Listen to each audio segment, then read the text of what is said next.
এখন এই যে বৃষ্টি হচ্ছে খুব, এখন দোতলায় জিনিসগুলো মেরে দেবো। এই যে দেখুন মেঘলা হয়ে আছে, দোতলা না জানলাগুলো খুলে দিলে খুব সুন্দর বাতাস আছে। এই আমি এখন এগুলোকে খুলে দিয়ে আগে লাইটটা জ্বালিয়ে দিলাম, খুব অন্ধকার। এখন এই জামা কাপড়গুলো এখানে মেলে দেবো। জলটা ঝরে গেলে তারপর ঘরে না ফ্যানের মধ্যে দিলে জিনিসগুলো শুকনো হয়ে যায়। আর আমাদের এত বড় ঘর তো, মানে জিনিসপত্র মানে মেলার কোনো মানে নেই, মানে কোনো প্রবলেম নেই। বিশাল বড় ঘর, বিশাল বড় ঘর।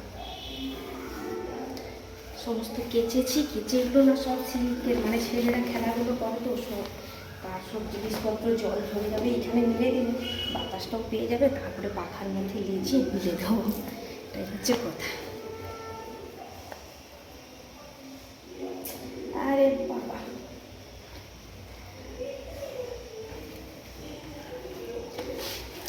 আর এখানে জল ফেলারও কোনো অসুবিধা নেই, এখানে উপরে তো কেউ থাকি না, কোনো জিনিসপত্র নেই। বিশাল রুম, 3খানা রুম, বিশাল বড় বারান্দা, 2টো রান্নাঘর, 2টো টয়লেট, মানে এখানে আছে।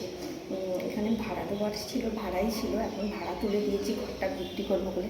যাই হোক, এখন জিনিসপত্রগুলো মিলে সমস্ত জিনিসগুলো এরকম মিলে দিয়েছি।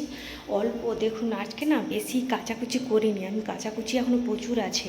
আর আপনাদের দাদাভাই বলছে এসে ও না ওয়াশিং মেশিনে কাচলে কী হবে, তাহলে চট করে শুকনো হয়ে যাবে। আমার বিছানার যত বেড কভার টভার সমস্ত কিছু পড়ে আছে, সেগুলো আজকে আর কাচলাম না, হাতেই কাচি।